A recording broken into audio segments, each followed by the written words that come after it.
Boa tarde. Boa tarde a todos. Todos bem? Me escutam?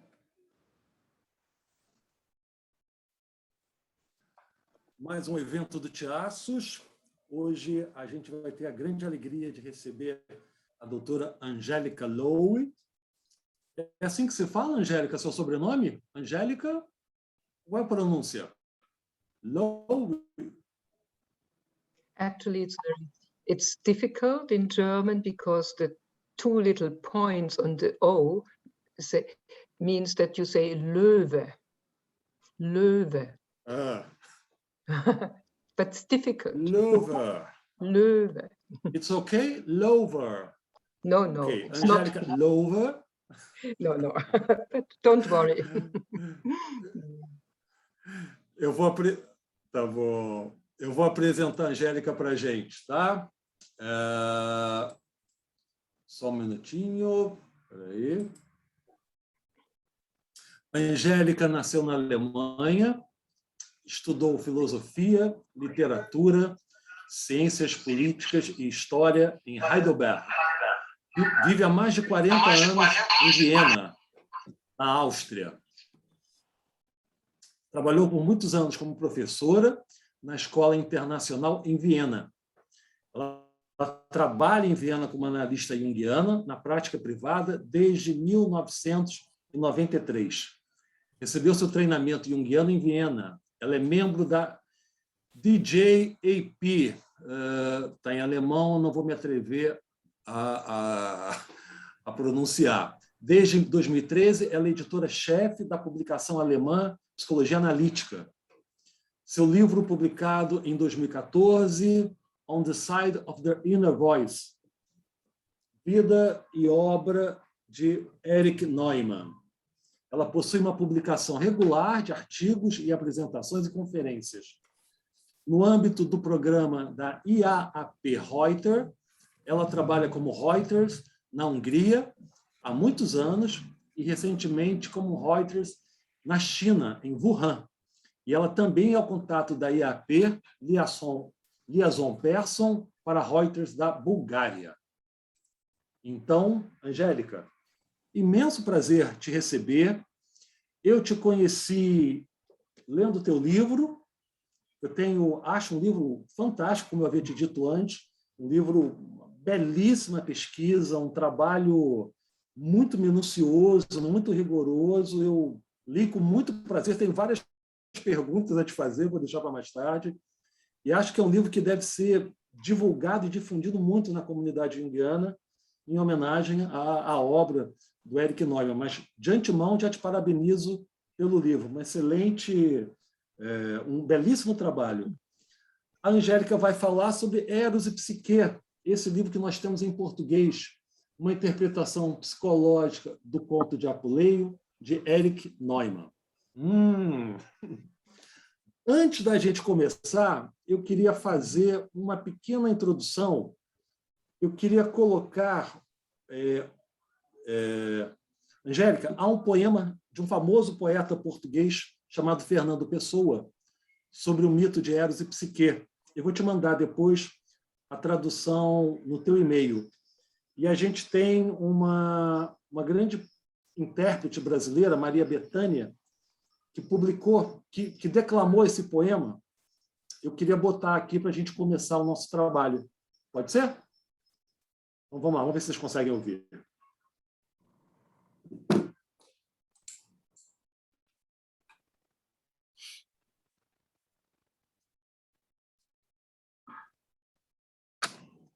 Não tem pra...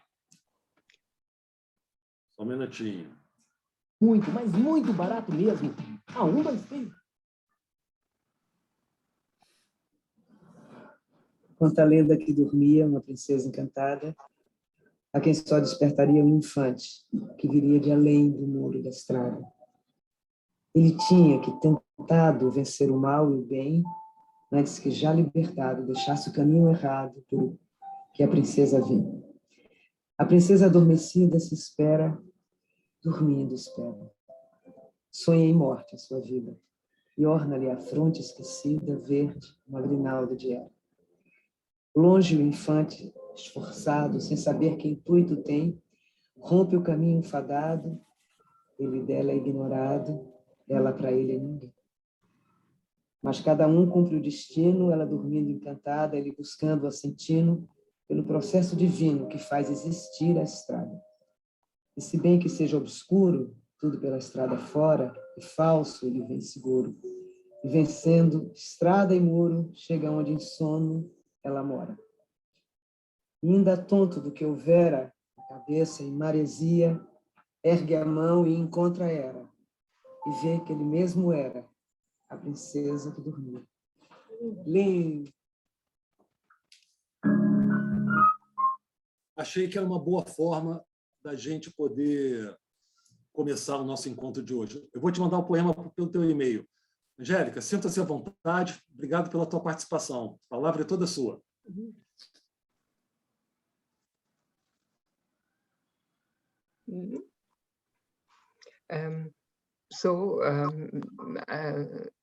Hello to everybody. I'm very pleased to talk to you and to spend this evening with you. We are 5 hours later than you are, so it's not afternoon, it's late evening already.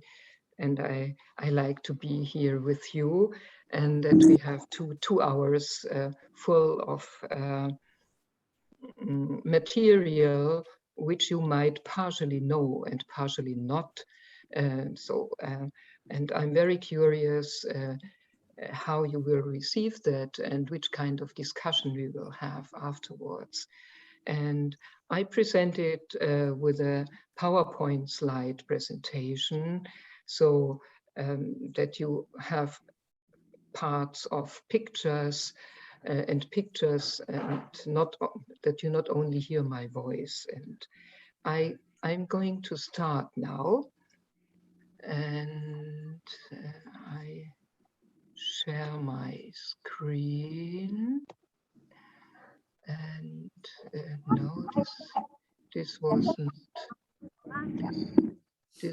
not the right form to do that. Wait. So yes, exactly. So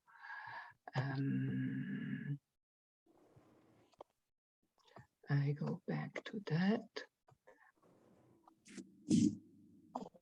So, and then I have to, yeah, okay.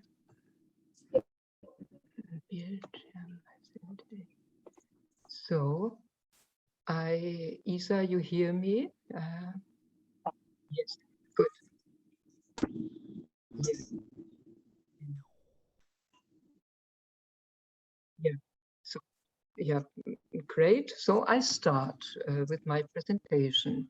So the topic I'm talking today about is the archetype of relatedness as longing and the experience of the archetypal force of the unsaturated. These are my thoughts on Neumann's interpretation of Armoire and Psyche. So I first start with a few words about the invitation. I was kindly invited from Marcus to give a talk to your group, and I feel honored to do that.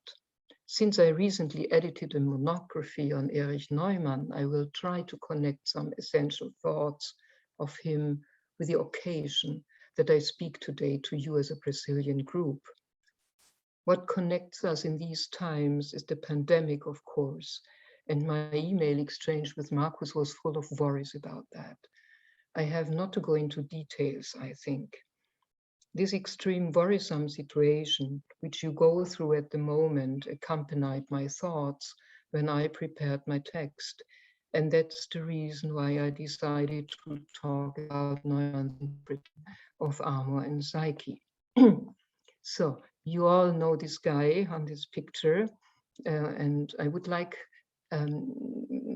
just like to quote the title of a novel written by this famous South American writer, Gabriel Maria Marquez, Love in the Times of Cholera, or in Spanish, please forgive me my Spanish, El Amor en los Tiempos del Cólera, which was edited 1985.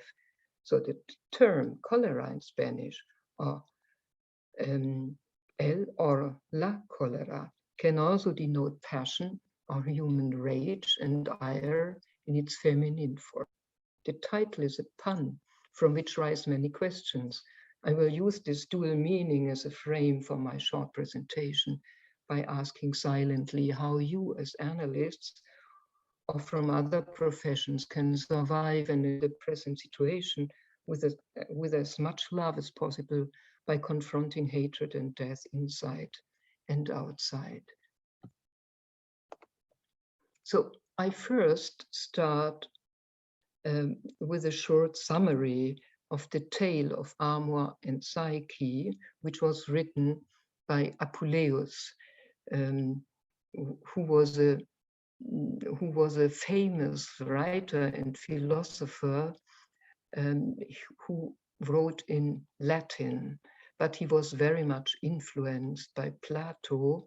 He called himself a Platonic thinker and writer. And this tale was invented by him, and it is a part of a book which has to do with the introduction into the Isis mysteries and the change of a man becoming more and more and let go all the outer things of the world and getting aware of the richness of inner of his soul, let's say. And this tale is only a small part of a big novel. And this tale is called The Tale of Armoire and Psyche. And maybe if you don't know what Psyche means, it's a Greek word. It means a butterfly, but only a butterfly which lives during the night. And you must keep that in mind, that it has to do with developing wings in the night and in a connection with love, which is represented by Armoire. Psyche, the most beautiful woman in the world, is envied by her family as well as by Venus. An oracle demands to send her to a mountaintop and wed to a murderous beast. Sent by Venus to destroy her, Armoire falls in love and flies her away to his castle. There she is directed to never seek to see the face of her husband, who visits and makes love to her in the dark of night. She enjoys being with him without knowing who he is. Eventually, Psyche wishes to see her sisters, who jealously demand she should seek to discover the identity of her husband and to kill him. That night, Psyche discovers her husband is Armoire while he is sleeping, but accidentally burned him with her oil lamp and fails to kill him with a knife because she realizes how beautiful he is. She falls in love with him. Infuriated, Armoire flies to heaven and leaves her banished from the castle they lived in. Psyche is pregnant. In atonement, Psyche seeks the temple of Venus and offers herself as a slave. Venus assigns Psyche for impossible tasks. First, she's commanded to sort out a great hill of mixed grains. In pity, many ants aid her in completing the task.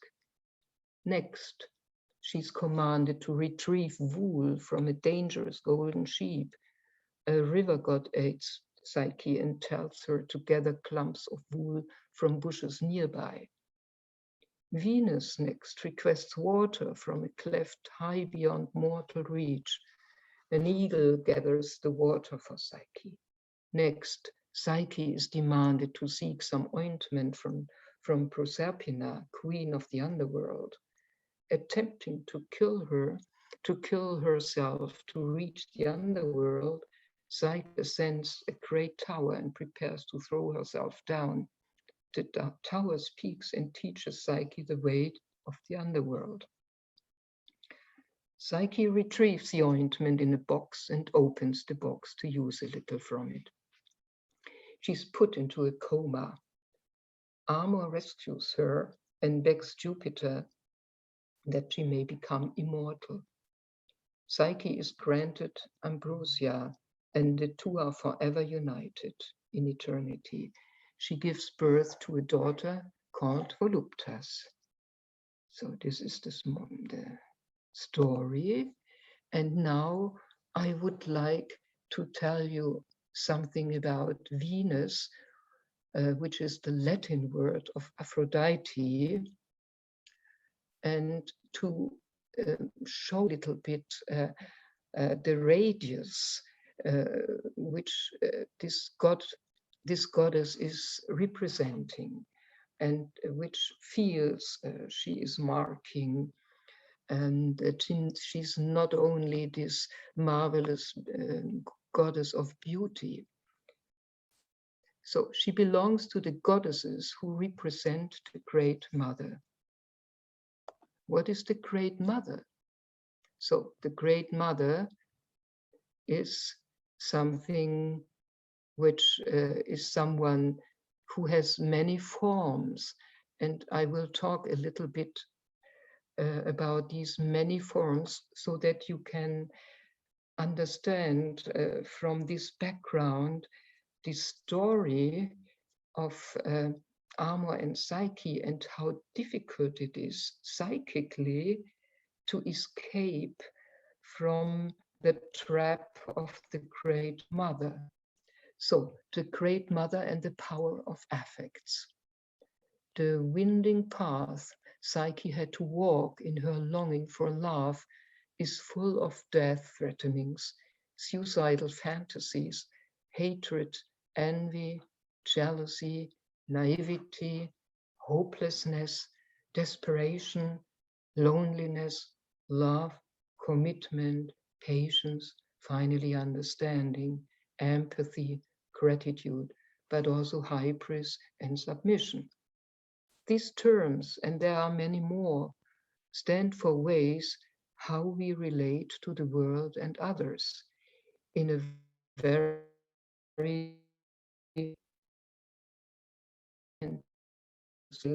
Armoire and Psyche tells us is in short, when the psyche enters the path of love, things aren't easy. When we look at that archetypally, then we can see how all these terms belong to the psyche's struggle with a goddess called the Great Mother. In modern psychoanalysis, we talk about traumatization in early infancy and problems and deficiencies in the mother-child relationship. But as you probably know, Jung and Neumann were convinced that the archetypal impact in the psyche constellates essentially the biography of a person, and in a wider political sense, it has an essential impact on the mind and spirit of a nation, a continent, a century.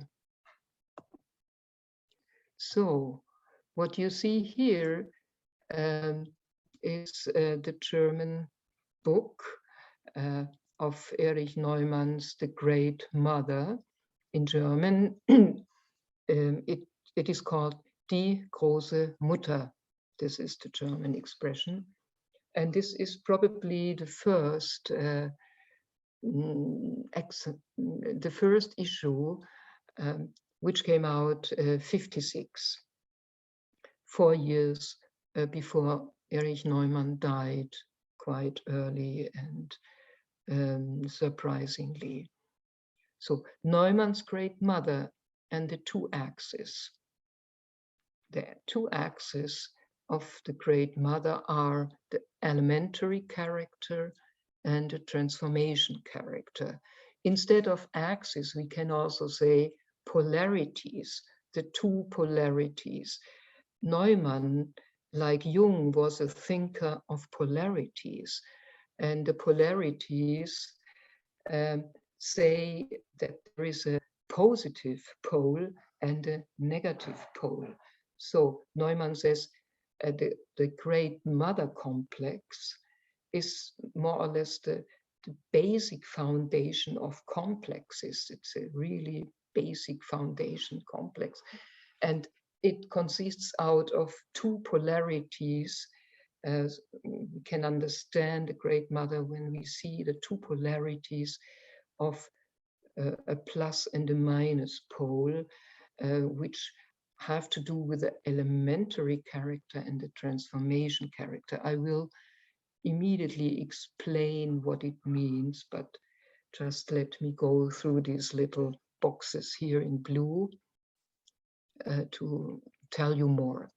In his seminal book, The Great Mother, an analysis of the archetype, from 1956, Neumann shows us the wide range of affectious elements attributed to the Great Mother, which bewilder and torture the human soul, which give the soul also finally salvation and smooth the soul.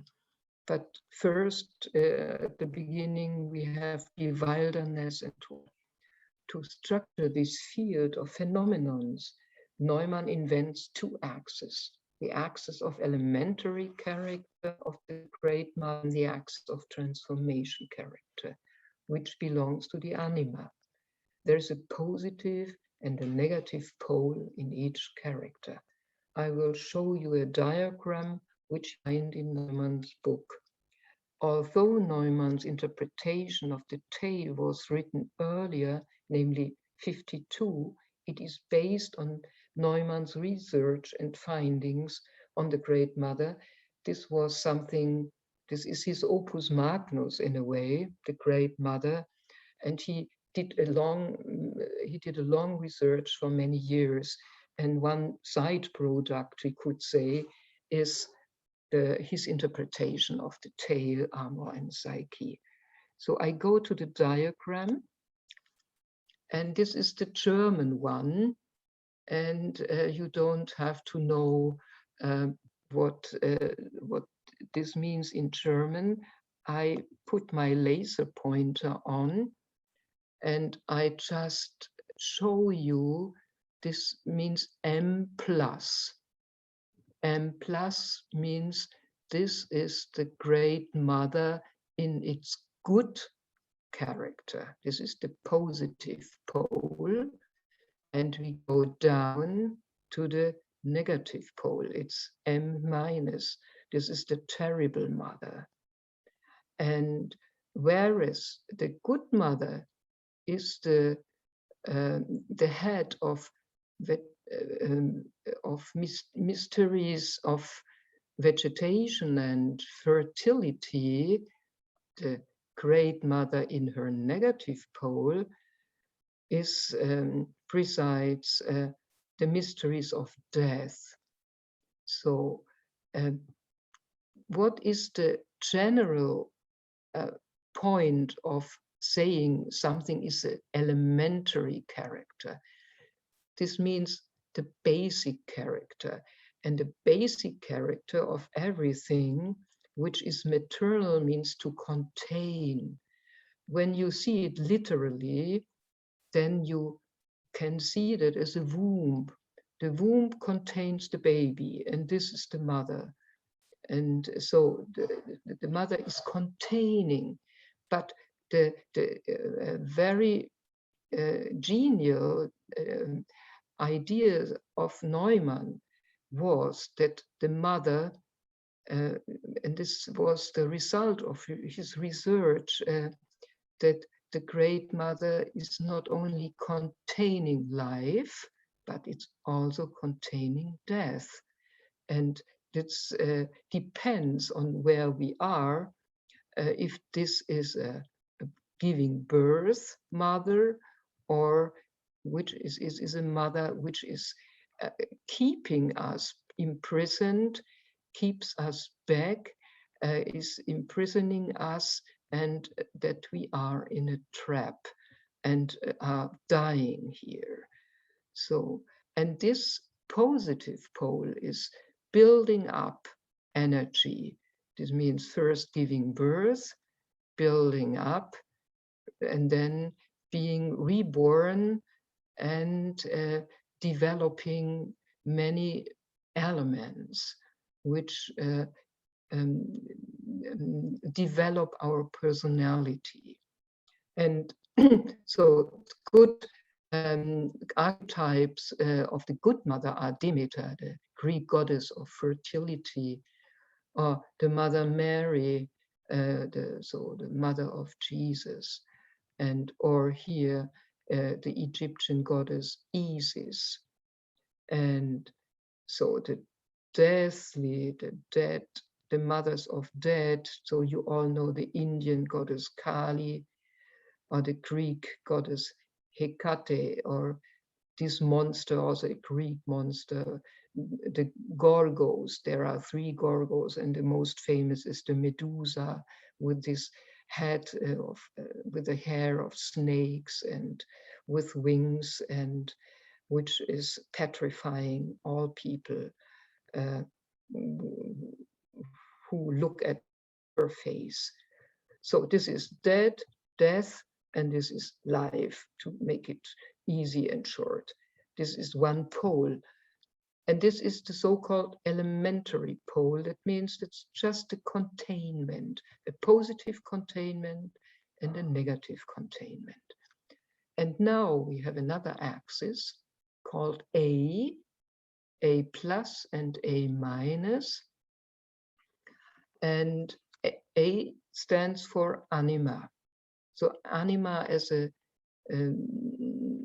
derivate from the mother, good from the mother complex. And the anima in her positive form has changing elements. So she is responsible for transformation. When we have analysis, there is only change, would Neumann say. We can of course find other words today, but Neumann would say, if the anima is developed partially and more is getting developed, then transformation can take place. But first we have to stay with a good mother and give the patient a good containment, so that there can be development. So from good containment to good development, this is what Neumann says in short. And the negative anima part is also a change, but this is a change bad to worse, to say it in short.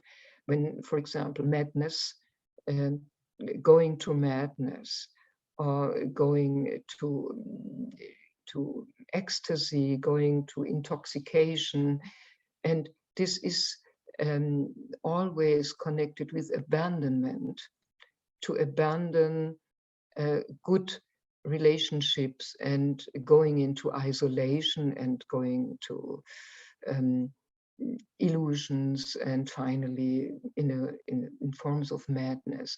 Whereas here we have change into in the realm of giving, which means that there is giving, and when we get something and can give to others, then we are enriching our life and enriching the life of others as well. And finally, in the realm of spirit, we have inspiration, we have vision, and we have wisdom. And so we are in the field of the art and religion, and have Sophia as a part of incarnation of a positive anima, or the muses, the Greek muses, who are responsible for different kinds and forms of art. So these are in brief, this is the sense and the meaning of this diagram.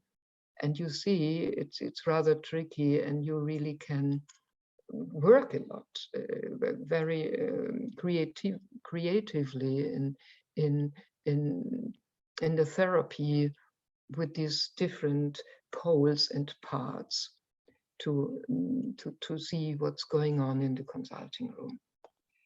So I go to the next.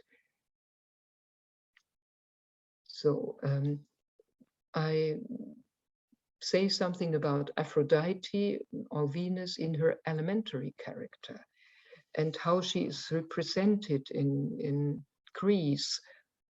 So her elementary character is described as the following. Sophocles and Euripides praise her omnipotence on humans and animals. So she was an omnipotent goddess. And the choir from Antigone, for example, says, against Aphrodite, there is no resistance.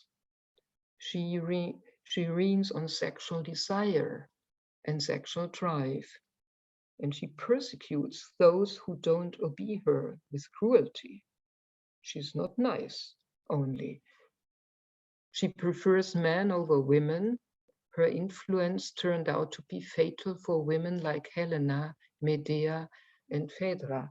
So all women who made her jealous because they were powerful or beautiful were really persecuted by her, because she wanted to be over them. So her omnipotence could not have put into question from anybody. Her influence reaches from heaven to underworld. She has power on life and death. She embodies the bliss and joy of merging and unifying, the delight of nearness. So you see the whole pole from positive to negative. And this is what Neumann tries to describe in his diagram. Here are a few pictures. On the left side, you see, of course, Kali, the terrible goddess as the terrible mother. And on the right side, you see Mother Mary with the child. So these are the different archetypes of the Great Mother, the wide range from plus to minus. These symbolic figures possess great power, are dynamic and polyvalent, in potential or activated. Each archetypal figure may shift or reverse into its opposite. I give a few examples. Kali is the terrible mother and represents sickness, dismemberment, death and extinction, humiliation, and you have to submit yourself completely under her power. And another form are the Gorgos. So there are also witches, you know, and their negative power in fairy tales. And there are also the Furies, which persecute people after having committed a difficult, a serious deed. So they represent the negative conscience. Lilith, the negative anima, represents ecstasy, madness, impotence, stupor. Lilith turns up in the Old Testament, and she represents the negative pole of Eva, so the wife of Adam. So there is Lilith as well. And Circe or Kirke is a Greek goddess whom tried to dominate Odysseus, but he was clever enough to escape of her power. So we have Isis, who represents the good mother and represents root and birth and rebirth and immortality. And so we have Demeter, and Ishtar is in Asia, so in Iraq, Iran area. So Ishtar and Inanna were the old goddesses who have represent a great mother also in her positive aspect. So we have Mother Mary pointing to spiritual transformation, and also Avalokiteshvara, which is a Tibetan goddess. Finally, Sophia, who turns up in the Old Testament as well as the positive voice, which tells God when he has his talk with Job in the book Job, to be benign. So it's the benign voice of God. And finally, the muses I already talked about. So, okay. This is a lovely picture of Erich Neumann. When I met Neumann's daughter and made many interviews with her, I went to Jerusalem to visit her. And so we were sitting with shoeboxes on our lap, and we found photos. And so I asked her for giving me as many photos as possible. And I could have got printed many more, but of course, I had to select the most meaningful or the most interesting, representing so the life of Erich Neumann. And here you see him with Daisetsu Suzuki, and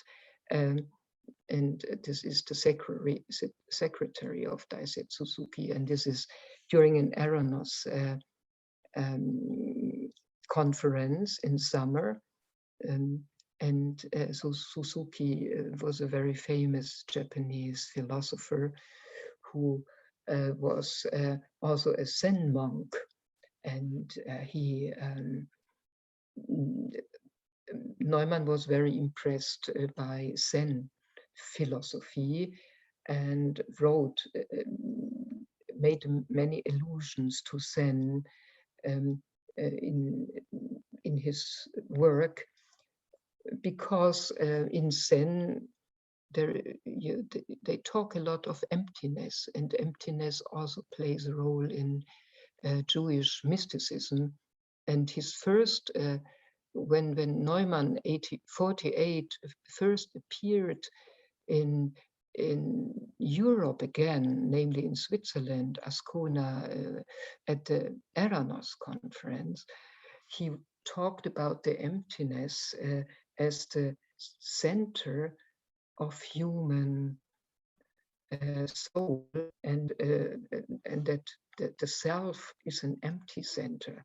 So this is not my topic. I just tell you that Suzuki and Neumann met each other at the Eranos conference. So Neumann on Freud and Western culture. So you must imagine exactly this wide range of attributes of the great mother when you listen Neumann's word about Freud. In 1956, on the centenary of Freud's birth, Neumann paid tribute to his work, in particular Freud's heroic struggle to free humanity from the oppression of the old father figure. Neumann also acknowledged that Western culture, religion, society, and morals is mainly formed by this father image, and the psychic structure of the individual is partly damaged by it. And he continues, and this is important for us today, today as always, the battle of Western consciousness is fought in the spirit of the Old Testament war against the mother goddess. So this is the point Neumann made against Freud. And he made this point not as the first one. This point was made by Jung already, but Neumann did a lot in the footsteps of Jung and developed what Jung discovered. Neumann's approach, in contrast, is grounded in a layer that forms the sediment of the manifest father problem, and thus precedes it.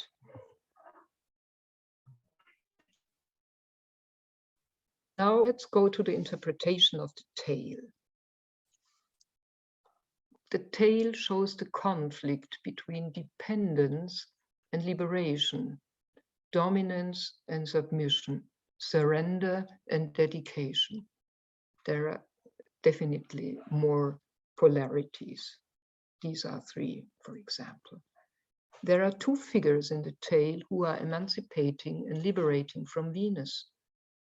And here I disagree with Neumann's interpretation, who states that the transformation is only constellated by Psyche. Armoire is freeing himself from his status as a sun lover. Psyche frees herself from being an object of hatred and envy. Armoire dares to desire someone for himself and is not anymore the assistant of his mother. Venus' grip on him is loosening, and in the end, he is acting on his own will. He represents the independence of desire as an active principle, which is not anymore contained by the omnipotency of the Great Mother. His emancipation coincides with Psyche's act, as which Neumann describes her activity in the tale. She is curious and doesn't accept any longer the darkness and the interdiction to see her unknown lover. She transforms in this moment into a hero, similar to male solar heroes, ready to kill her lover with a knife. So there is a real transition point, which is marked by light, a knife, an arrow, and a wound. So Psyche holds an oil lamp in her hand and a knife in the other. She sees Armoire, who is sleeping, and she is slightly wounded by an arrow, by coincidence, an arrow from him, and is falling in love with him, gets to kill him, wounds him accidentally with burning oil from the lamp with a drop of the burning oil. This is the transition point, the catastrophe. In this moment, collapse the mutual occupation and possession of the other, which relates to the tight grip of the Great Mother. So neither she can occupy him nor he can occupy her anymore, and there is no possession of each other anymore. But after that collapse follows pain, sorrow, and separation. Armoire escapes, shows strong signs of regression, and is locked up by his envious mother, who takes care of his wound. He behaves like a boy. Psyche submits herself under the power and furor of Venus and is ready to be her slave. So submission and regression as the first steps. Everything seems to be lost and destroyed: love, trust, harmony. What prevails is hatred, envy, disdain, and grief, desperation, suicidal intentions. This is the place where the elementary character of the Great Mother is changing into the transformation character. We will find it represented by the 4 tasks which are given to Psyche by Venus. So the 4 tasks, I make a short interpretation, the 4 tasks as a way of individuation. First, we have to separate the 3 duties from the last one, which is related to the beginning of the tale. And the three duties are related to the mental ability of differentiation, separating, etc. This is the way out from the primary chaos where everything is blended into each other. This we see clearly in the first task, where Psyche has to sort out grains out of a heap of mixed grains, and also to the ability to relate. No duty can't be solved without the help of plants and animals, which is related to the instinctual sphere and represents a connection to the anima mundi. The religious attitude is also important. Psyche relates to Pan, to Ceres, to Mercury, and other goddesses, and asks for help, and she gets help from them. Finally, Psyche has to show willpower, bravery, endurance, and patience. These are the ingredients of the path of individuation. Psyche is aware of Armoire's absence and suffers from it. She has to develop inner forces to transcend her loneliness and Venus' threats and hopelessness. By the development of her inner power, the power of Venus is shrinking. Psyche is not contained in Venus' omnipotency anymore, but separated from it. She is not anymore in the vessel or container of the Great Mother's protection. Therefore, she feels lonely and like an outcast, and she realizes that she has to be a container for her unborn baby. Neumann says, releasing belongs to the positive side of the elementary character. This release from the darkness to the light characterizes the way life takes, and likewise the way of consciousness. On the other hand, is the power of fixation dangerous for a living being which sets out to free itself? So this quotation you find in the other book. So let's go to the second duty or second task, which I would interpret as moderation of desire. So we can see this process in analogy to analysis. First, we have a slow stepping out from the inner chaos of affects, and then a gradual acquaintance with the connecting powers of the psyche. The differentiation makes progress in the field of light and darkness, which is a general motive of the tale. To discern something, I must discern light from shadow and darkness. Take, for example, the second task, getting curls of the aggressive sheep's golden fleece. Psyche has to avoid the bright sunlight. She rather should collect the fleece in the shadow of the approaching evening. She should avoid the direct contact with the aggressive sheep and rather collect their wool in a shady grove. We can interpret that as metaphors for the handling of affects, being cautious and avoiding forms of acting out. This is a new approach in a dangerous situation after the imprudent episode with the lamp which burned Armoire's shoulder. It leads to moderation and the ability to wait. It might be seen as a kind of sublimation. So I let that out because it's too much, and I go to the third task, distinction between life and death,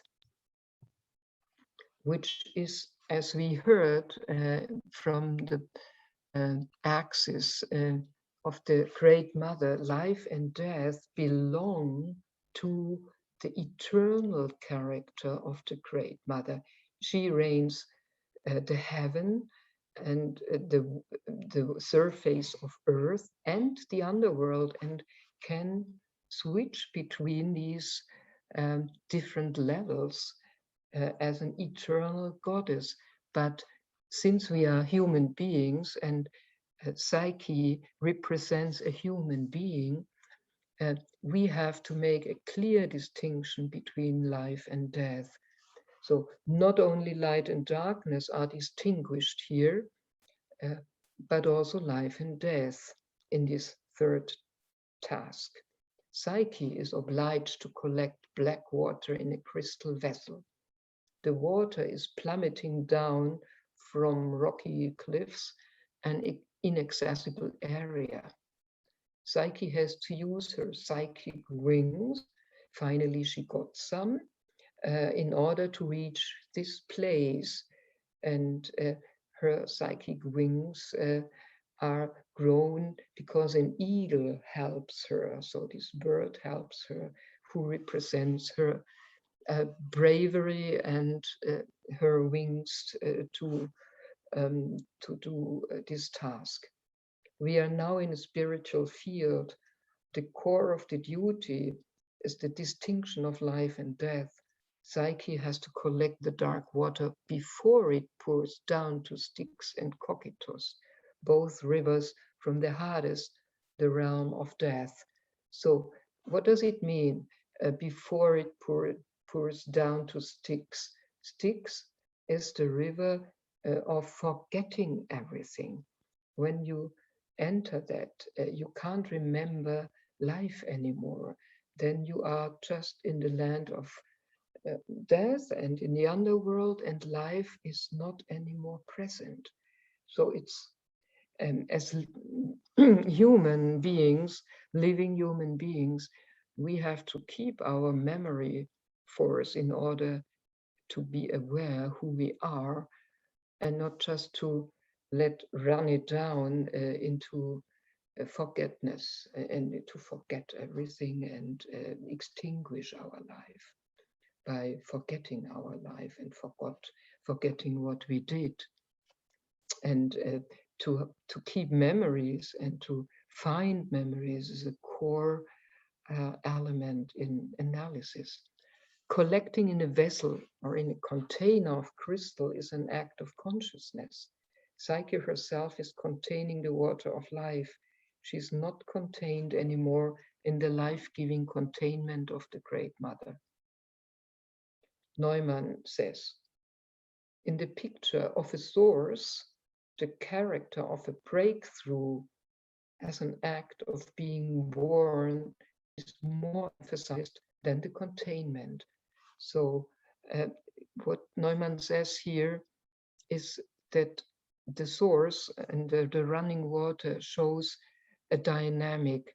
It's not anymore being held and being contained. It's already a movement and shows a breakthrough, and in a way that Psyche now stands on her own feet and has to contain her life in her hand, and is not anymore in the complete power of the Great Mother and completely unconscious.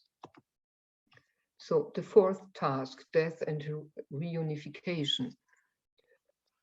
The fourth duty remains somewhat of a mystery, because now we are located in the world of death, the underworld. So this is actually the negative pole, of course, of the Great Mother, we would say.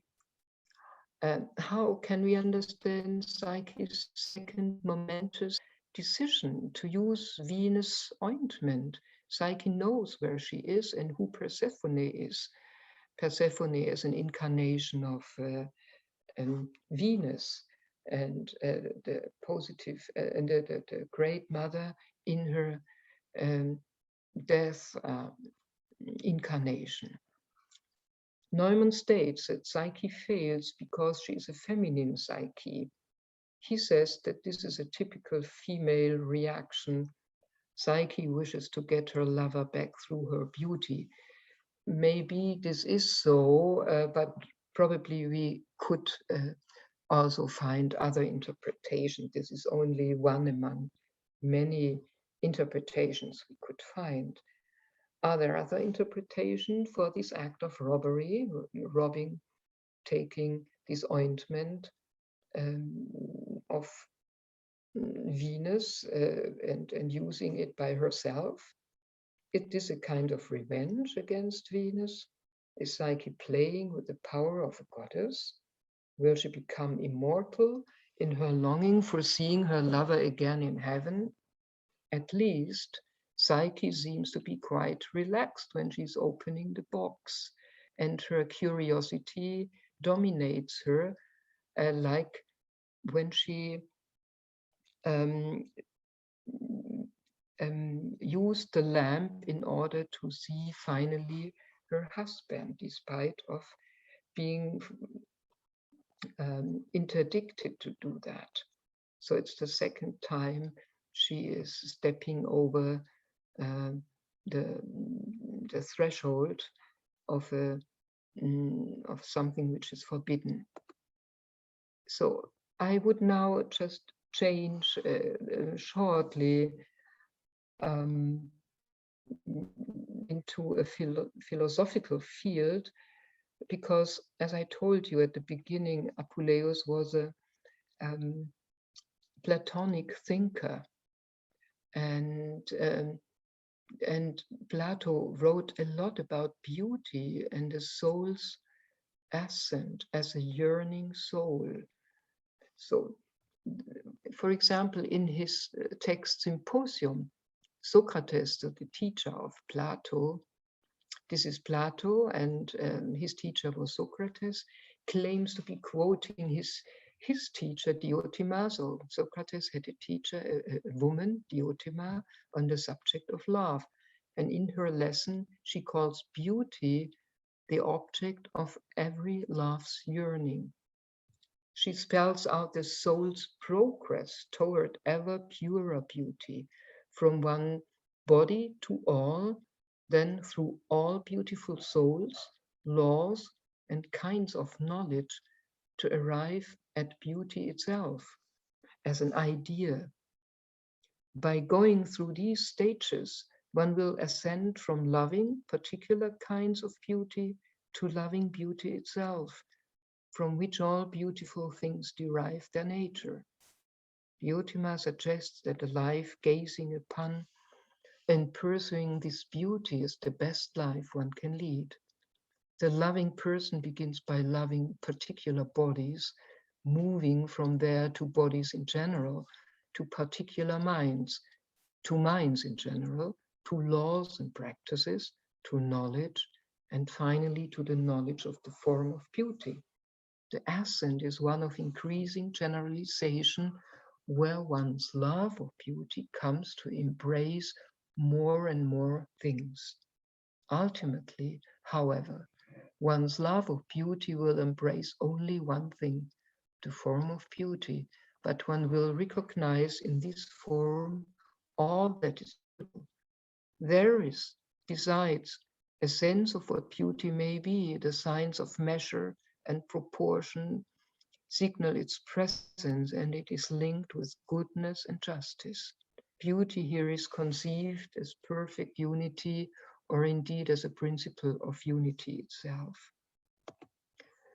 So, and there is a second text which is even more important for us to understand the impact, the philosophical impact of the tale. Apuleius referred himself as a Platonic philosopher. This allows us to look at Psyche in the context of Plato's philosophy. The meaning of beauty for human desire is the theme of Plato's Phaedrus. It's another text. There, beauty is what reminds the soul of the archetype of beauty that it once beheld. This memory makes the soul erotically desirous. Yet the desired also lies far removed at an infinite distance. It is divine beauty, the idea of beauty, in a transcendent realm impenetrable to the human eye. Thus, the tale could be read as a transformation of erotic desire into a desire utterly detached from anything earthly, in an interpretation that does justice to the Platonic background of poetry. Hades as a place of death finally proves to be a place of transformation. Persephone's ointment represents a beauty that no longer belongs to the earthly central realm. Sleep, into which Psyche falls after applying the ointment, marks a state of renewed letting go. Further, psychoanalytical theories could investigate how the life and death interlock and which role the latter plays in the process of sublimation from erotic desire to other objectives. I know I'm rather short, and this is just a very brief summary, but it shows how immense the impact is to read just such a small fairy tale, which is not a simple fairy tale, but quite a tricky one because it was invented by Apuleius. Eros and Thanatos belong together. This statue, which you find in Rome in the Vatican museums, is called Eros as a god of Thanatos. And I used it just to show you that also his power was stretched out to the underworld, not only Aphrodite's power. Unusually enough, Eros and Psyche are reunited in Hades. One relevant question in this respect is how much Eros as a diamond projects into the sphere of death. Psyche does not return to lead a fulfilled life at her husband's side, as we normally have that in fairy tales, and which is expected as a tale with an happy ending. There is no return to earth from the realm of death, but instead apotheosis. Psyche is accepted into the pantheon, which in antiquity was reserved for important figures after death. In other words, Psyche's death in the tale becomes the prerequisite for her eternal life with Eros and their daughter Voluptas in the pantheon. What remains as an earthly legacy is the capacity to transform desire, symbolized in Psyche's persistent quest, for which the object of desire is only symbolized in a sphere beyond the visible and formative. This is symbolized in Eros cum Thanatos, who emerges at the very moment when the possessive part of desire has lapsed. This interpretation brings us full circle to Neumann. He concludes his commentary on the tale of Armoire and Psyche by observing that the mystery phenomenon of love has occupied the center of psychic development and of the psychic and spiritual life of the West. Psyche's love, so Neumann, is a central motive in the love mysticism of all times. So I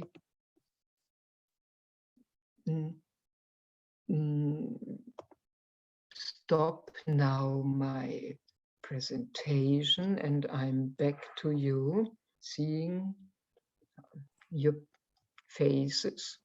And thank you, Isa, for translating me. I don't hear. Now I hear, yeah.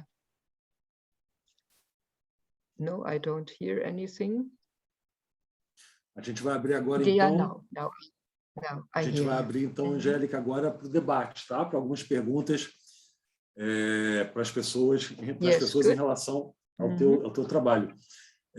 Pessoal, quem quiser fazer pergunta, coloca o nome no chat e aí eu chamo, tá? Angélica, eu queria começar e te perguntar a tua opinião. No subtítulo do livro do Neumann, ele fala uma contribuição para o desenvolvimento da psique feminina. Por que ler esse mito a partir dessa perspectiva? Ou seja, seria possível ler o mito de Eros e Psique não apenas como algum traço da psique feminina, mas também da psique masculina? Quer dizer, essa divisão, ela se sustenta ainda? O que você acha? Qual é a tua opinião? Yeah, I think this is a very valuable question, and many readers of Neumann have difficulties with this concept. I give you a short background why Neumann was so eager to defend this point, and this has a political background, actually. And namely, when Neumann wrote his New Ethics, he is really fighting against male aggressivity.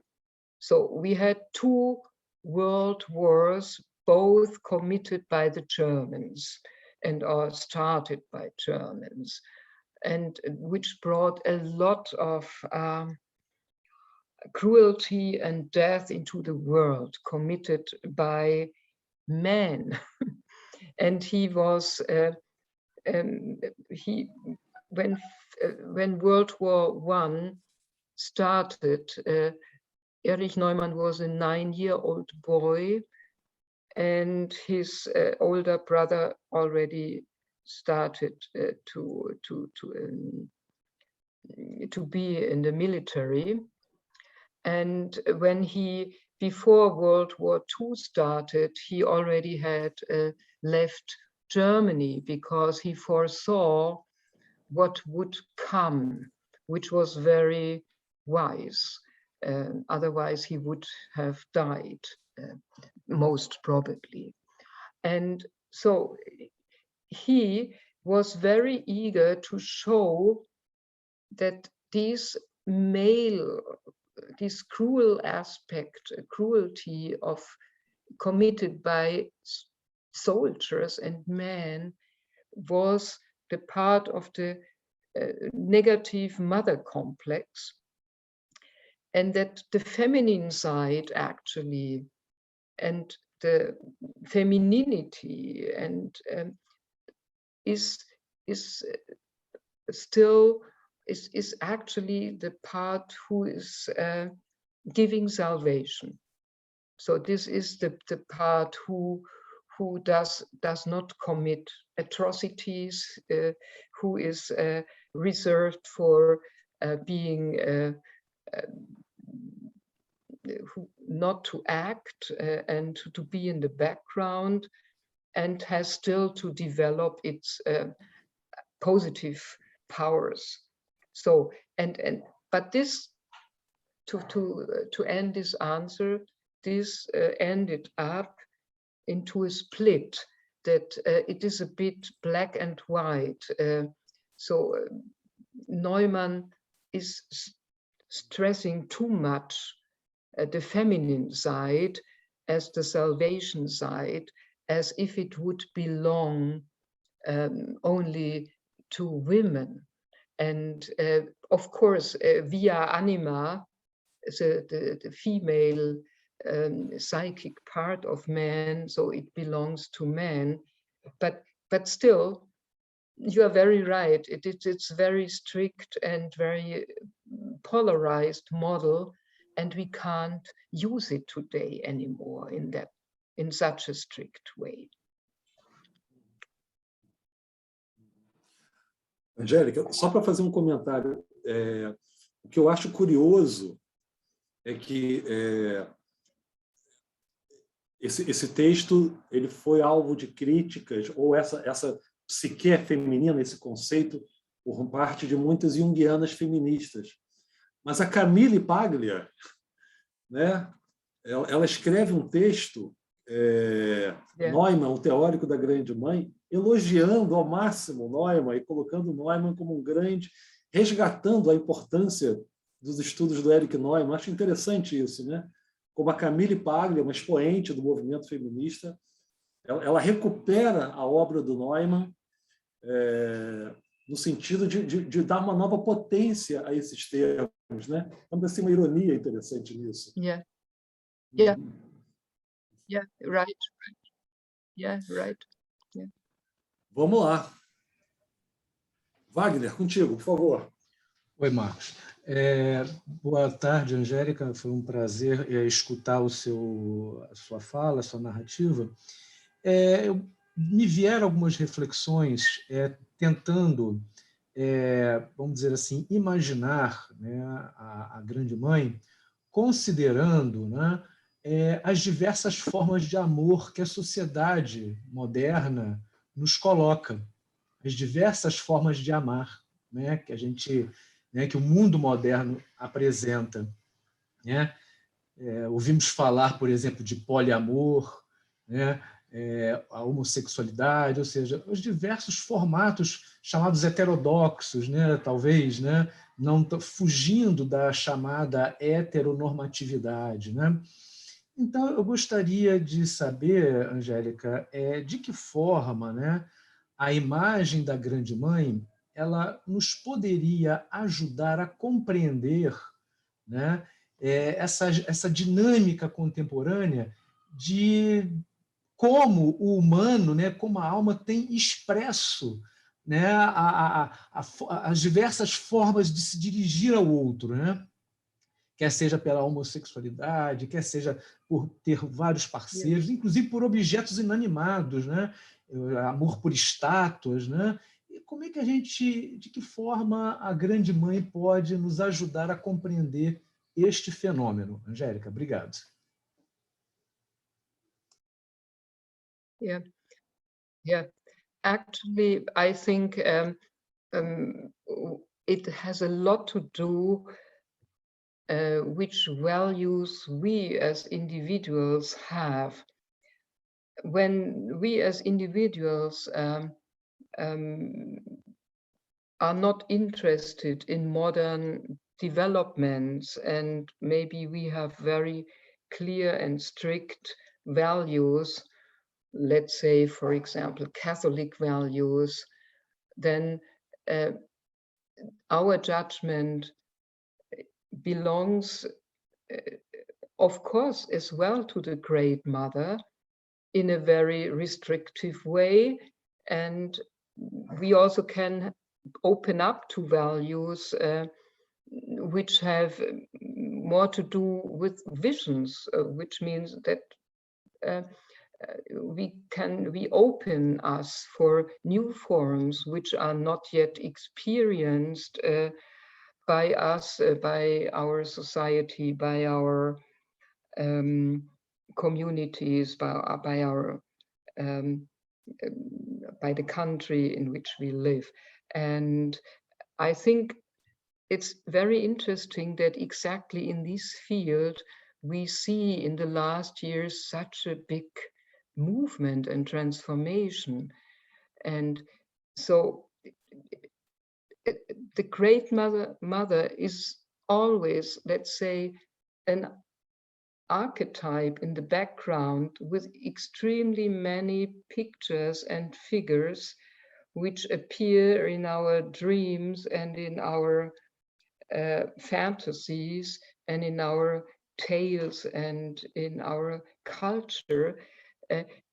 But to connect with the Great Mother, we have on one hand to know which values we rely on and which values we are able to build up new, what we are able to learn, and how much we are able to transform as well, and to let things happen which we thought 20 years ago they should not happen at all, and they are terrible and they are not allowed, and so on and so on.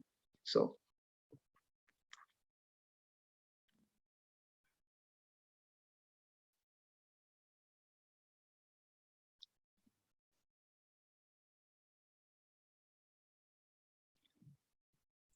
Denise, desligado. contigo. Desculpa. Tudo bom, Denise?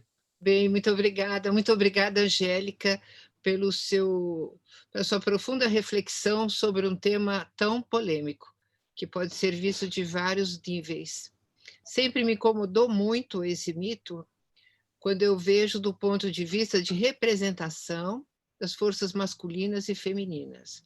Afinal de contas, Psique sucumbe à armadilha que há séculos existe para as mulheres. Eu tenho que ser bela, linda, para seduzir um homem. Então, Psique consegue vencer vários obstáculos, mas ela sucumbe no último. E Afrodite marca muito essa posição, a beleza eterna como sedução para chegar no homem, como fonte para essa relação acontecer. A tarefa é muito interessante na armadilha, a tarefa de agradar um homem no final, pela beleza, não pelas outras tarefas que ela conseguiu. Muito bem, ela sucumbe, e quem a salva é a figura do homem. Então, eu acho que esse mito reproduz o que sempre existiu, que no final das contas, a mulher sucumbe e tem que vir uma figura masculina para salvá-la. Ela não consegue se unir a Eros pela própria força. O que você acha disso? Obrigada.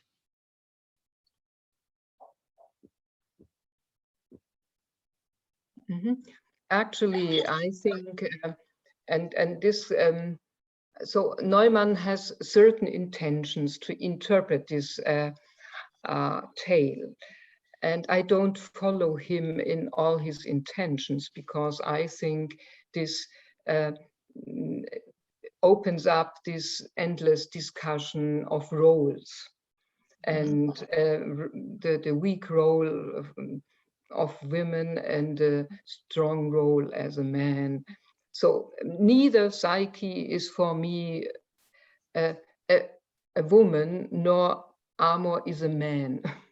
So they are really metaphoric forces in the psyche, in each, let's say a couple, an activated couple in each of us. And and this couple fights to come together, and we should not give them signs like this is feminine, this is masculine. So I don't like that, and I think this couple represents longing, and this longing bringing you to other levels of life. And during this longing and the absence and the ability to go through frustration brings you the ability to open up to things which are more eternal or are not visible anymore. And so in a way, it's very Platonic, and we should not forget this background. And I think you don't have to follow Apuleius in all his words. Just be creative and maybe adapt this tale for the use you would like to make of it today. Thank you.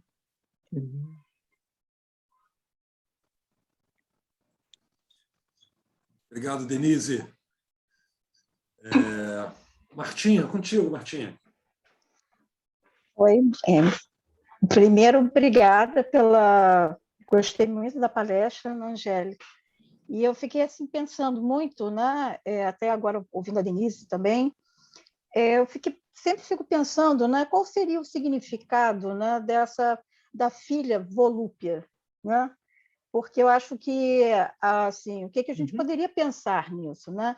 Isso, a princípio, né? Poderia ser é como se Eros, né, Eros e Psique, eles tivessem ficado mais, vamos dizer assim, mais contidos, né? Porque Júpiter, né, Zeus fala para Eros que ele tem que parar de ficar flechando, então ele vai dar essa imortalidade para a Psique, desde que Eros não seja mais aquilo que flecha irresponsavelmente, então parece que ele está dando assim, uma formatação a Eros e a Psique, né, nesse sentido, mas assim ela fica sendo a mãe, né, de Volúpia, né? Então assim, que a gente podia pensar, né, desse nome, né, de uma outra mulher, um outro feminino, né, e ela como uma grande mãe agora, né? Então queria que o que você pensa nisso?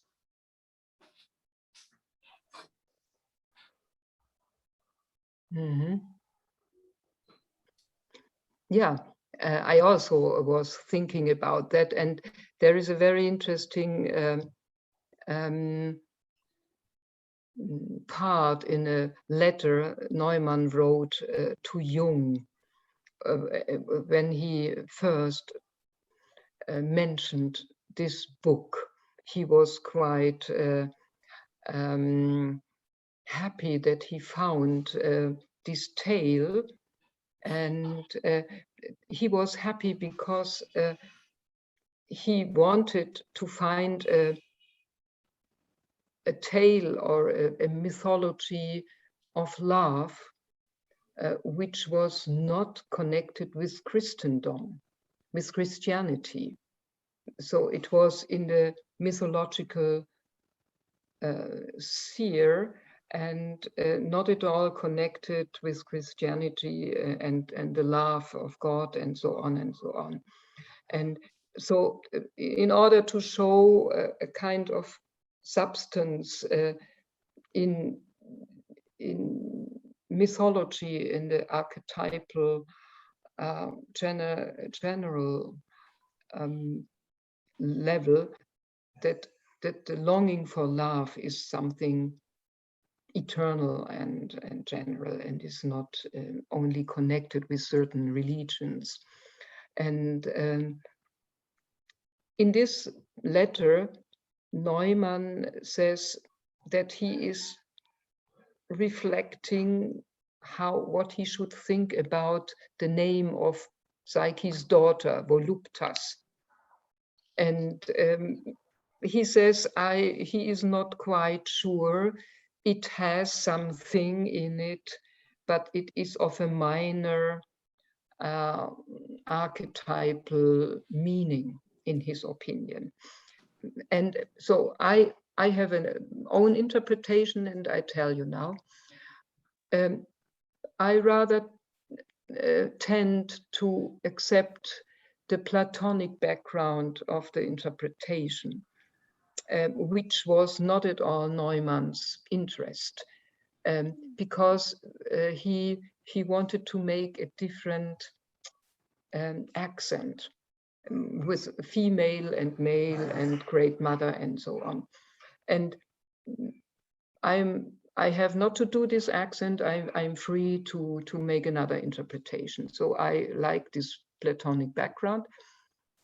And when you look at Platon's idea of the slow ascent of development of the psyche from bottom to heaven, and from little things which I like, which I want, and which I want to possess, to more, to open up, to love more in general, and to love more abstractly, and to widen the horizon, then I think Psyche, as a mother who is now in heaven, she made the whole cycle till the end, but her daughter has to start from the very beginning. So voluptas is the greediness, the want to have things, and you start with a very primitive longing, and this is voluptas, and she has to grow again. This is our fate. We have to grow.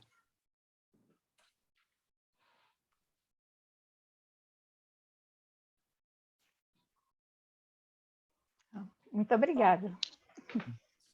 Obrigado, Martinha. Lu Ximenes. Angélica, obrigada pela sua apresentação, adorei. Achei uma forma super inteligente e inovadora de falar sobre um mito. Eu percebi, ao longo da sua explicação, da sua explanação, que você não usou termos como masculino, né, e nem ânimos, né?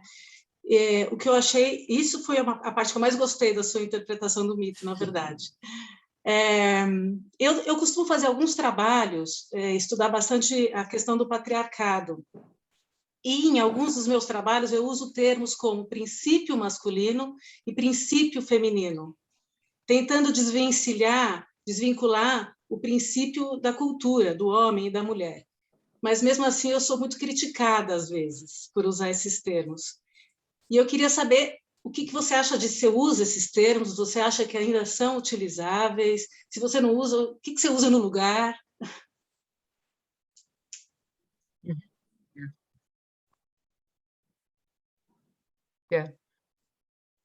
Yeah. So probably you mean when I work with patients. Yeah. Isso. Yeah.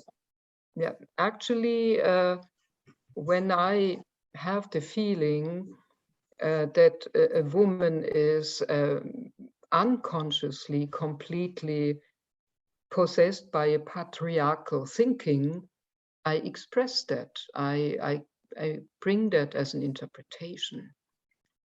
And I'm talking about, in the form of question, why she is adoring the male powers that much and are accepting the power of a man, and why she is putting her under this power.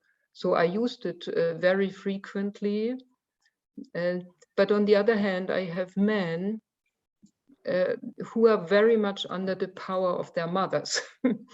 And this is the other aspect. Why are you so much under the power of the great mother and being only this little son lover of the great mother? So you can use it from all sides in showing the, let's say, negative forms of dependency and the negative forms of submission and hierarchy. And when it's balanced, so I don't mind women, men. So this has not to do with the gender. It's more a question of power. And yeah. Certo. Obrigada. Angélica, eu queria alargar um pouco a nossa discussão e eu não tenho como não deixar de falar do teu livro. Queria aproveitar essa oportunidade. Queria te perguntar um pouco sobre o legado do Erich Neumann, e mesmo depois também da troca das cartas, da publicação das cartas. Ao ler o teu livro e ler também a correspondência do Neumann com Jung, me dá uma sensação, e eu queria saber a tua opinião, de um pensador muito solitário, de um homem muito criativo, né, dotado de uma erudição, de uma capacidade criativa imensa, mas muito solitário nas suas parcerias intelectuais e numa relação muito tensa com o próprio Jung. A troca das cartas tem um momento tenso ali, quando eles falam do judaísmo, da questão da terra, né? Sionismo. Então, minha pergunta é essa impressão de uma solidão do Neumann se confirma para você? São 3 perguntas em uma, tá? Segunda questão, qual é o legado do Erich Neumann para o campo junguiano? E uma terceira questão que seria mais da clínica. Há alguma coisa sobre a prática clínica que o Neumann nos introduz, nos apresenta, que seja algo que efetivamente faça uma diferença dentro do campo junguiano, do campo da clínica junguiana? Mm-hmm. Yeah. I would like to repeat the second question. I haven't got it fully.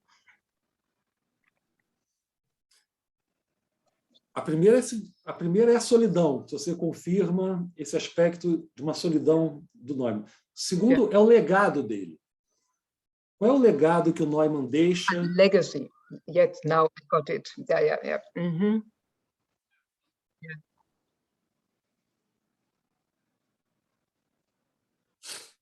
Essas três, a solidão, o legado e a própria parte da clínica. So the solitude, the solitude, I fully agree, your impression, this is the fact.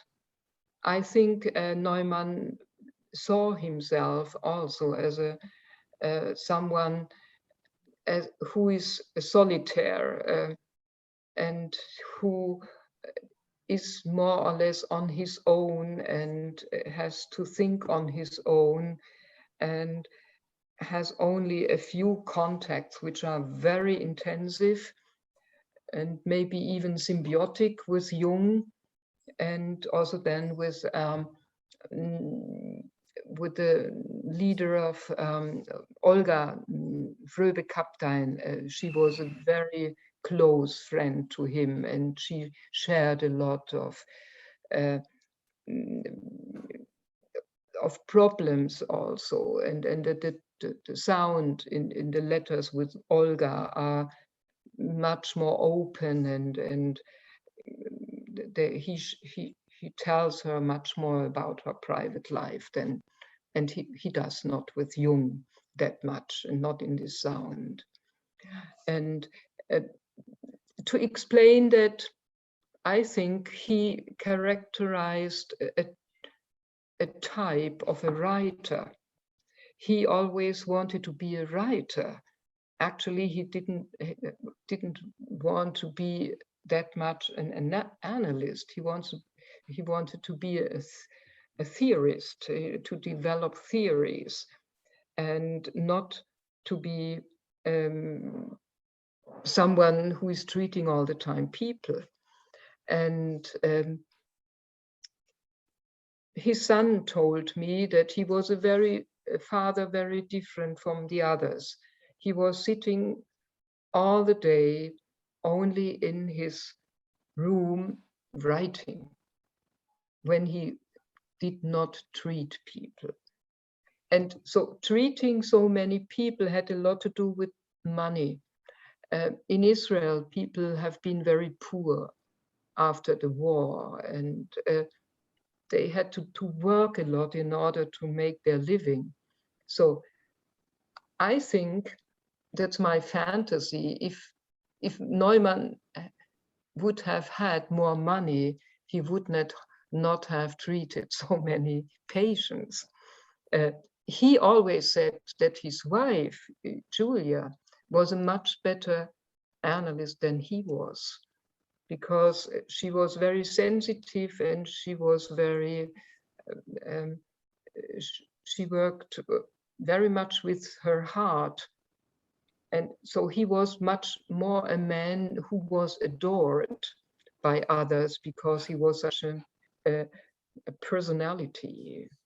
And I don't know how he was in the consulting room, but maybe also someone who was also giving his ideas to the patients, interpretations, and not being so close. And so this is, in a way, my feeling.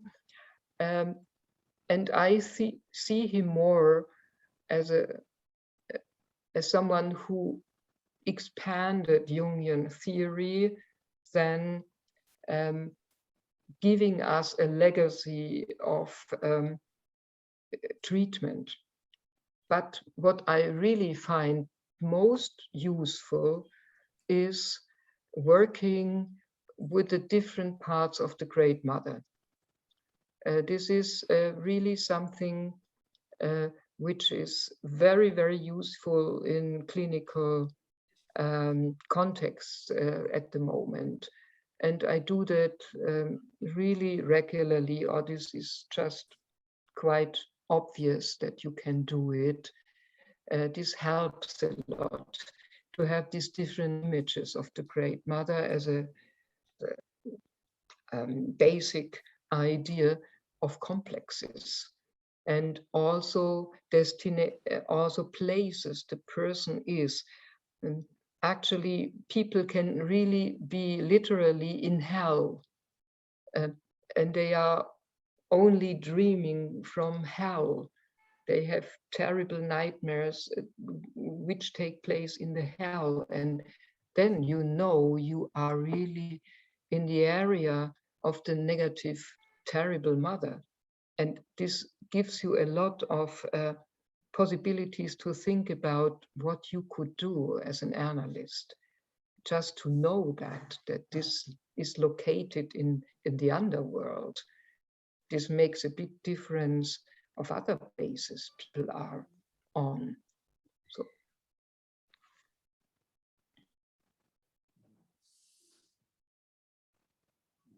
É interessante, você está trazendo, então, um convite a que a gente possa ler A Grande Mãe, o livro, com um olhar clínico, menos historiográfico, menos arqueológico, menos mitológico, e mais com uma vocação clínica.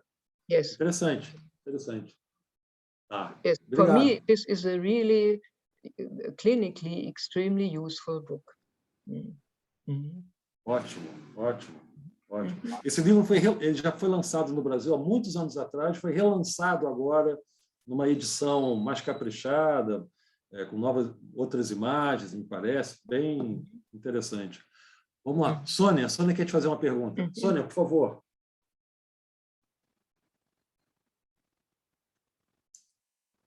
Aí, Sônia. Microfone fechado, Sônia. Desculpe. Em primeiro lugar, doutora Angélica, muito obrigada pela sua palestra, gostei muito. E já que o Marcos deu autorização para fugirmos do tema Eros e Psique e falarmos do seu livro, eu ainda não o li, mas li a parte final, que é aquele apêndice 2, e fiquei curiosa e gostaria que a senhora falasse um pouco sobre a questão do antissemitismo de Jung, e que eu acho que é um tema que tem surgido mais recentemente. E uma segunda pergunta, que é uma curiosidade, que a senhora menciona que a mulher do Neumann era uma quirologista, mas eu não fiquei sabendo muito bem o que ela fazia. Eu procurei essa profissão, tem várias explicações. Então, essas duas questões que eu gostaria de ouvi-la.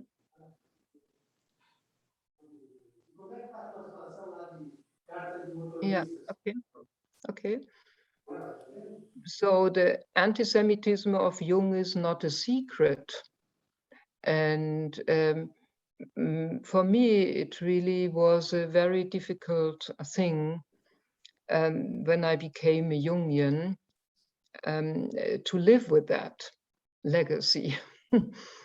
And things are not better when I say that many people have been anti-Semitists in that time. Jung was not the only one, many intelligent people. And this was quite, it was quite a common prejudice. It was terrible. Yeah? And Jung, what was bad in his anti-Semitism is that he wanted to make a theory out of it, talking about the psyche of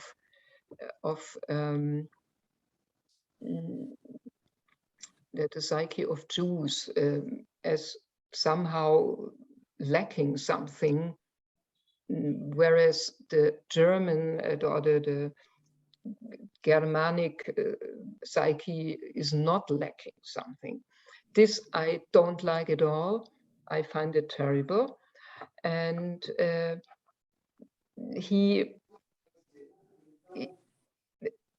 but I showed in my book that in a way it's very interesting that he follows exactly what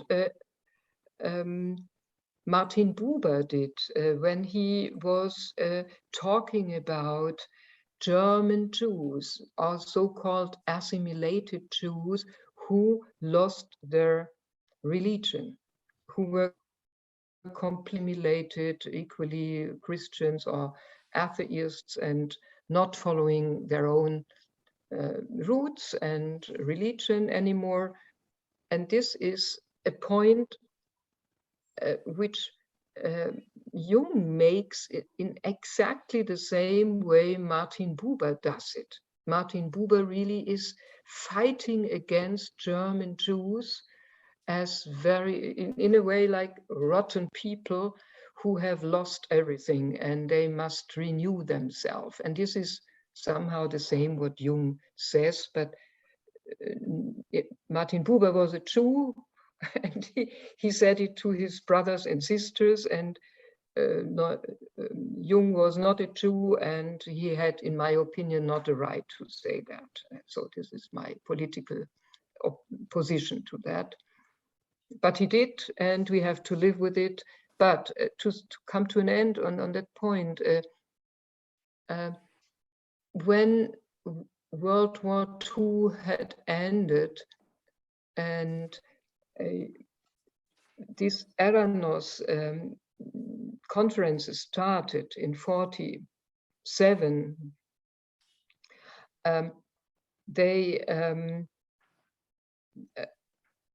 Jews were, of course, invited, and there have been quite still many very intellectual Jews in Europe who were fled to England, to UK, or to Switzerland, or to other countries, but they came to this conference, and among them there is what is his name? Wait a moment, I must look it up.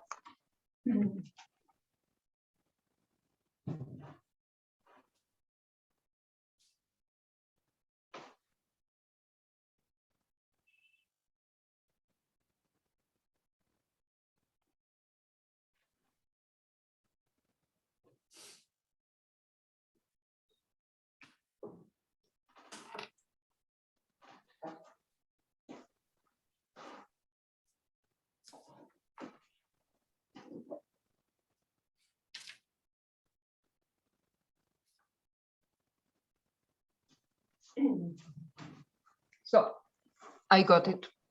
So of course, Gershom Scholem, and Gershom Scholem was a leading intellectual figure also with the Eranos conferences, and he was talking to other Jews whether Jung, as a founding member of the Eranos conferences, together with Olga Fröbe, was, let's say, a clean Jew, was so someone one could trust, who was an anti-Semite, of course, but now realized that it was bullshit what he thought and said, and that they came to the result, these Jews, in their conversation, that they accepted Jung again. They realized he's a good guy, he was wrong and he said wrong things and he excused himself, and so they admitted him to come back to the round table and discuss with the others, and there was a kind of forgiveness and to say, okay, it's okay, we don't discuss it anymore. So this is how it was, yeah, with the anti-Semitism. And the second question, how, Sonia, please. O que quer dizer a profissão quirologista da mulher? Yes, exactly. Yeah. So there was a man in Germany who started to connect reading the hand lines with a death psychology. And he was obviously quite a gifted person. And so Julia learned that, Julia Neumann learned from him how to read the hand. And also her daughter, so Rachel, whom I met frequently, was able to read the hand, and they even used it in Israel as an instrument to diagnose children. And so Julia used it in her analytical practice. And there is a woman still alive. She's 100 now, and a Jungian analyst. And she was analyzed by Julia Neumann. And Julia, first, the thing she did was reading her hand when this woman came to her. And she said that she at the beginning thought she were trapped in a very magical circus, so she was not very convinced, but she realized that there was a lot of wisdom in it. And probably we must say that Julia was a very gifted in this area, and she was very intuitive and could really get something out of it. And I think we must see it also as a gift. I can't discuss now because I can't do that. Also, I learned a little bit how it worked, but I'm not a gifted hand reader. So I think we must admit that obviously there are people who can do that very well. And Julia obviously was among them. And this newly founded country, Israel, so people were completely directed to future. They had to start from zero, and they wanted to know what is coming. And this was somehow in the hand, it was everywhere. You could maybe read what is coming and not what has been. So they didn't want to talk what has been so far. Yeah. Muito obrigada, doutora Angélica. Obrigado, Sônia. Angélica, deixa eu te fazer duas indagações. Você fala no livro também de um encontro do Neumann com a Hannah Arendt, né? Queria que você falasse um pouquinho disso. E depois queria abrir para uma outra questão. Você está há 40 anos em Viena, não é isso? Queria te perguntar um pouco sobre como é que você vê a situação da psicologia analítica leste europeu, Hungria, Bulgária, Alemanha. Ela difere de uma psicologia junguiana americana ou de outros países da Europa? Ela possui alguns traços mais particulares? Qual é a tua impressão?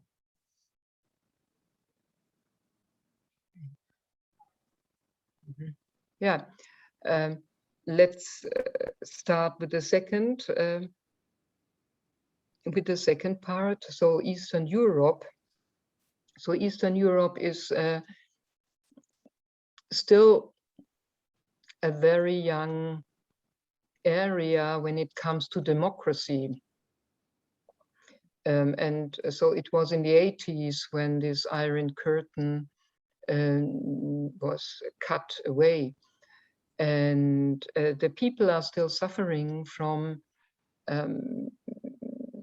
these introjected forces inside, so this power on them, the power grip, and the idea that they have to be all the same and they have not to be individualistic.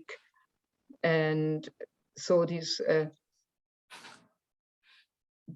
when you look at the dreams of the people, they are really fighting against forces in them which make them unimportant, or which make them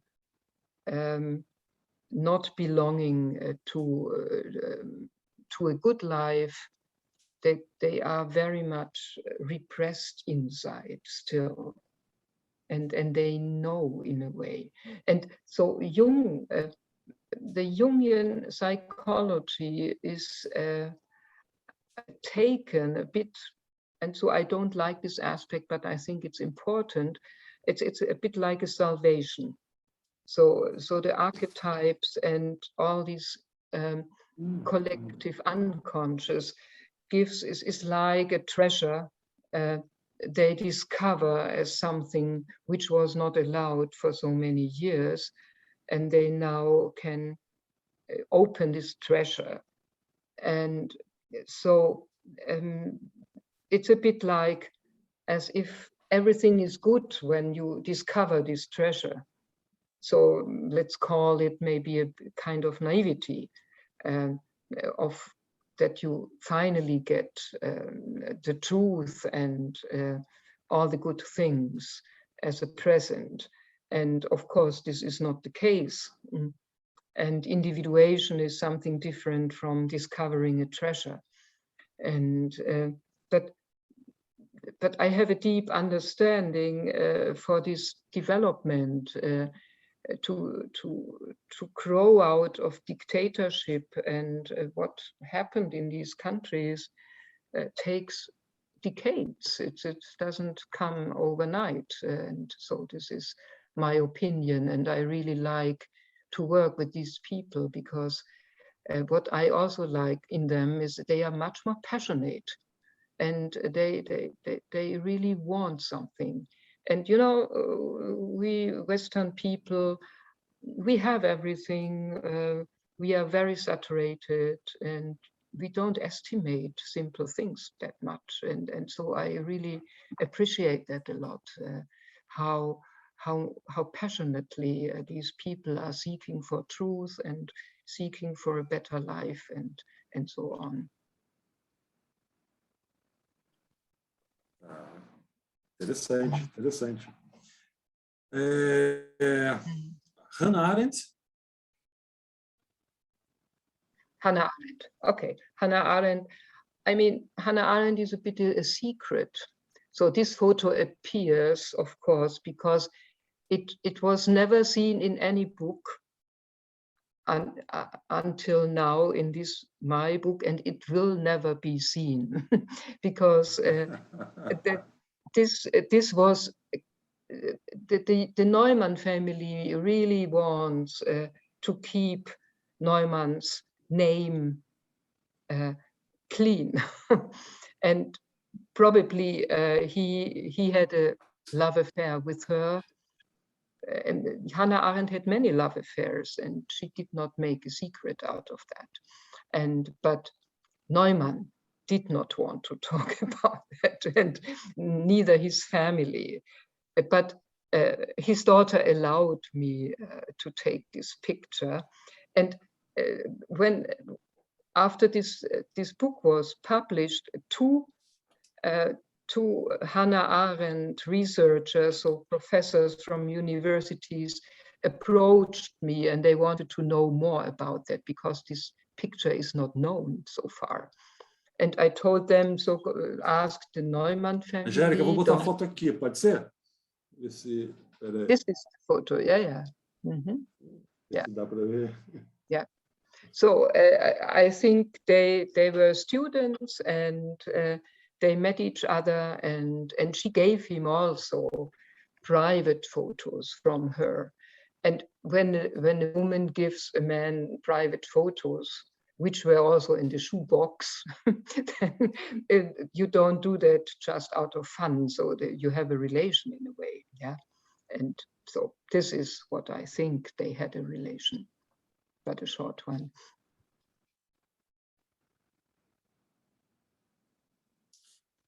Vou arriscar uma interpretação selvagem. Será que Eros e Psique, a escrita sobre Eros e Psique é uma versão sublimada de um amor impossível? Talvez a gente pudesse pensar alguma coisa dessa ordem.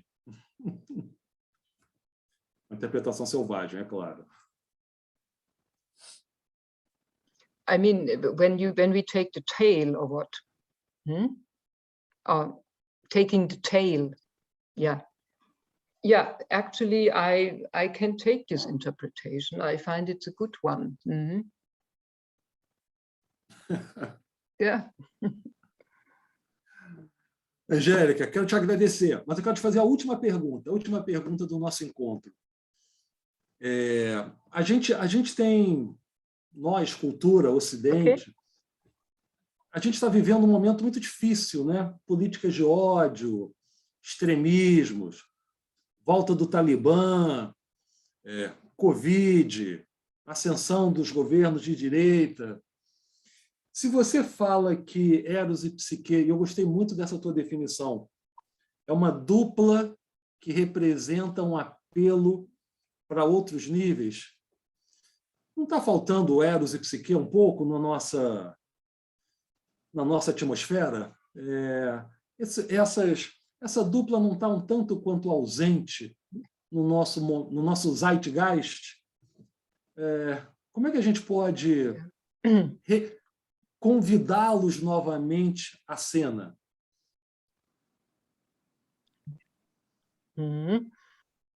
I think we always have to start with ourselves.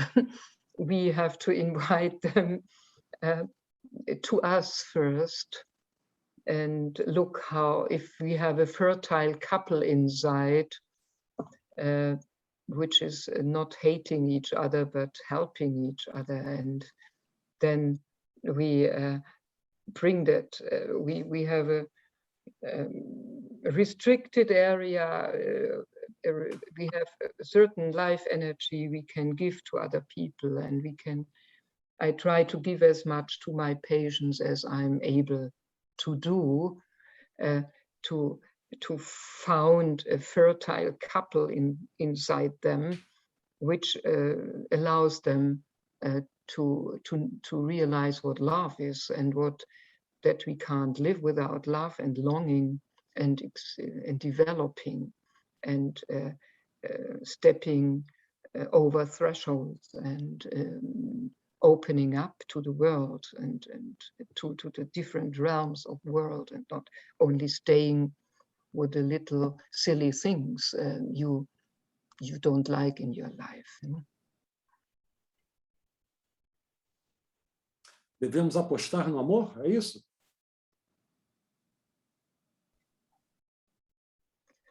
Say it again. Bet you, yeah, I understand. I'm not good in betting. I'm not a gambler, so I don't know if this would my first fantasy. I would rather say we should hope for love.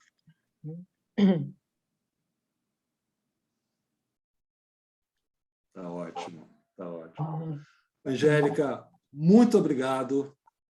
Para nós foi uma imensa honra te receber.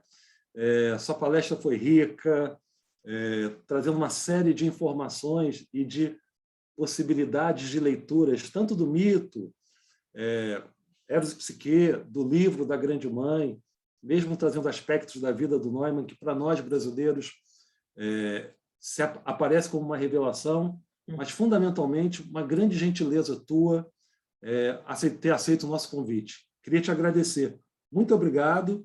Yeah. E deixar com você a sua despedida. Mas antes de te aplaudir.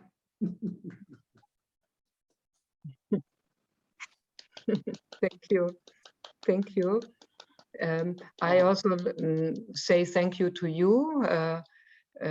From your questions, I realize how deeply you are diving into very important questions and how familiar you are with all these different parts of questions I was touching. And I really enjoyed spending my late evening with you. And I wish you all the best for the next month in your difficult life situation you are in at the moment, politically and with the pandemic and so on. And so I wish you all the best and say good night and thank you again. So, bye bye. Muito obrigado, Angélica. Boa noite. Agradecemos a sua participação. Pessoal, obrigado pela presença. Mais um encontro muito especial do Teatros. E já deixo o convite para na próxima sexta-feira a gente vai receber o Kevin Lowe, professor da Universidade de Essex, de estudos pós-junguianos, que vai ser bastante interessante. Bastante interessante. Okay. Tá bom? Boa noite, obrigado. Okay. Até lá, pessoal. Good night. Boa noite, Angélica. Boa noite, tchau.